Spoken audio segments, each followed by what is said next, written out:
Hi everyone, Dr. Hill with you. Today I'm excited. We're going to talk a little bit about a new essential oil that's created a lot of energy and a lot of enthusiasm, Copaiba essential oil. Now personally, I also really love this essential oil because of all the broad effects that it has on several different systems within the body. So let's start there.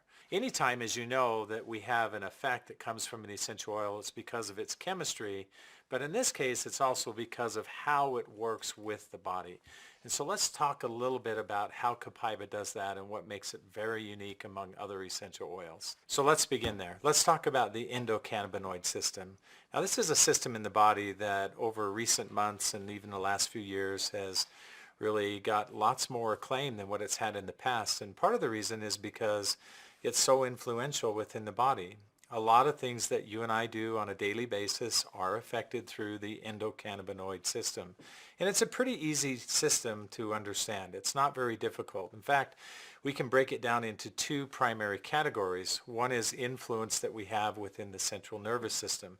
Giving an example of how some of that might work, the endocannabinoid system working through your central nervous system and CB1 receptors, which is how that system is influenced specifically within the central nervous system, has some control over appetite, whether or not you're nauseated, cognitive functioning like memory, for example, reward, intraocular pressure, even discomfort. There's a number of different things that are regulated through the central nervous system, all of which are affected directly through the endocannabinoid system.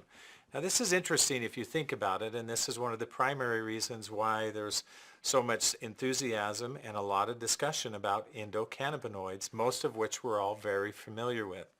One of the reasons why I like our new essential oil Copaiba is because its influence into that system is not as direct as it is with some other cannabinoids. And that'll become really clear why I think that's so important that we recognize that.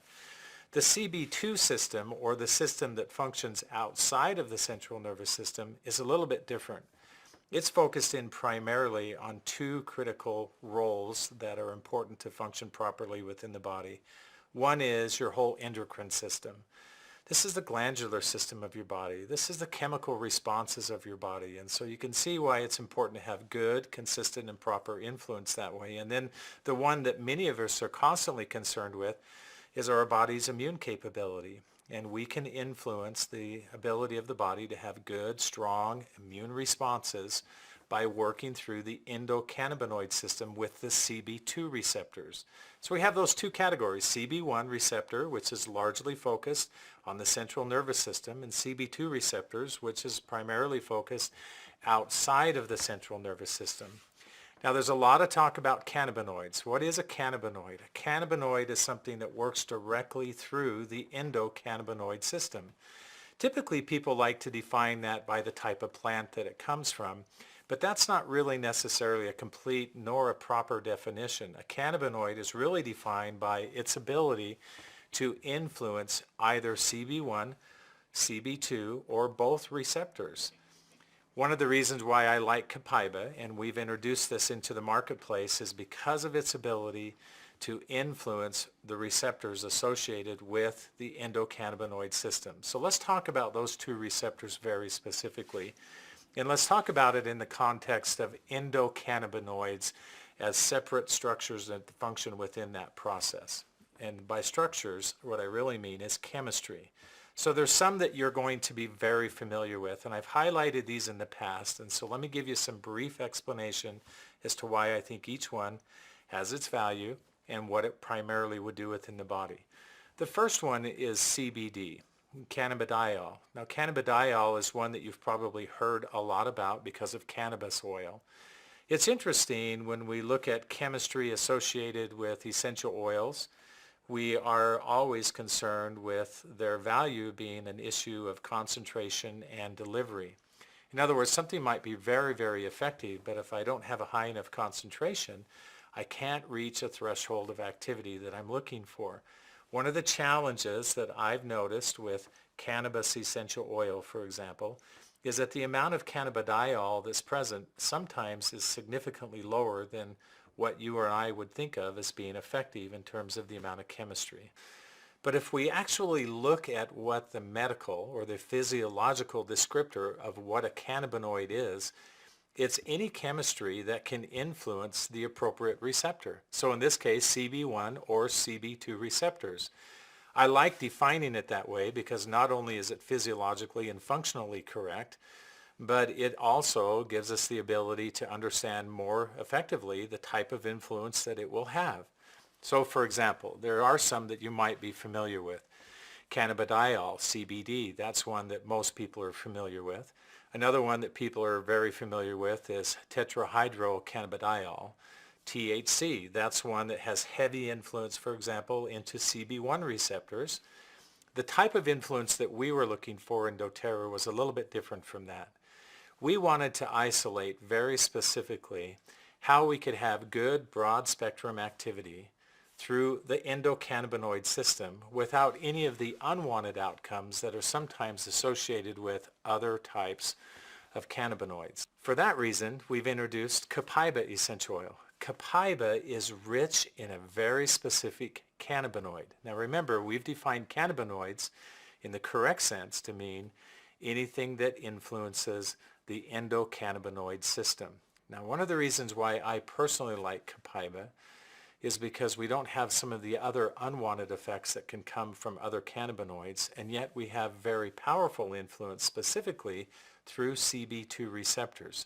So we get this broad spectrum of activity. Now if we talk about cannabinoids in essential oils, this is not something new. In fact, there's several essential oils that you've already had access to that have some of this cannabinoid, the same that we see in Copaiba essential oil, already present, beta-caryophyllene.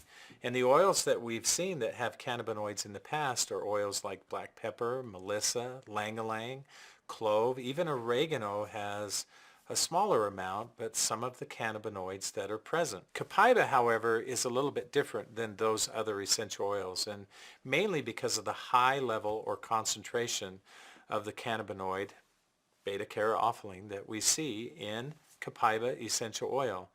This means that we have very powerful and very focused benefits. This means that if the value of an essential oil is based not just only around its purity, but the efficacy also comes from the potency of that, giving the right delivery in the right concentration, this means then that Copaiba fits that category better than any other essential oil that I'm personally aware of, because it has high concentrations and we can deliver it in the right methodology.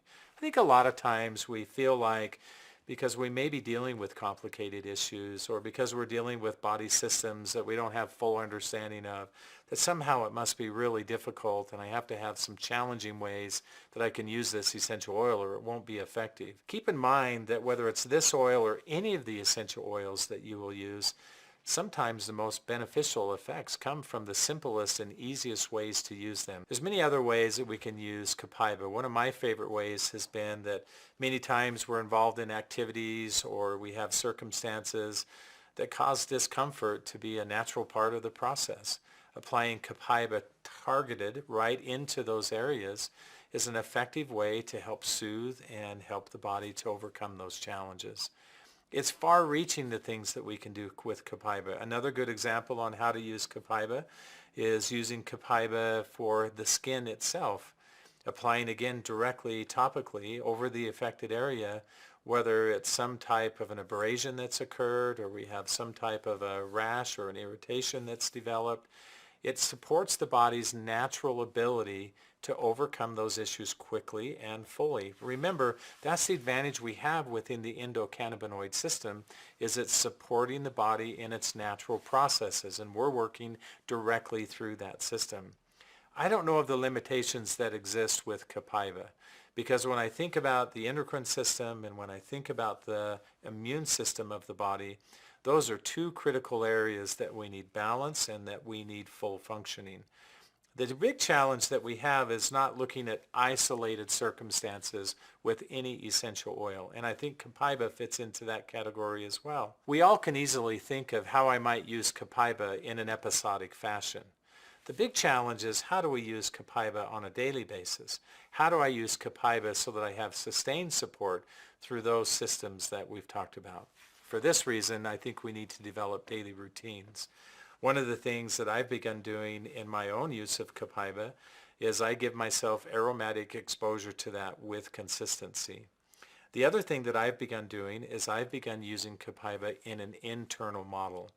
I like doing that because of the access that I get when I use essential oils internally, but I feel like I get sustained support from using that essential oil. So just to review quickly, using Copaiba aromatically becomes really powerful because we can have some constancy of the essential oil. Use Copaiba topically for very targeted application. And then lastly, use it internally, which I do every single day, in a way that you can have whole body influence and this broader balancing aspect of the value that comes from influencing the endocannabinoid system. I really believe that over time we're going to find that Copaiba is an essential oil that everyone will want to use every single day and will become a critical part of the essential oils that they use routinely. I know that's how it's been for me, and I'm excited for what we'll yet discover about Copaiba, but could not be more grateful for the influence that this oil is already having and the impact to so many.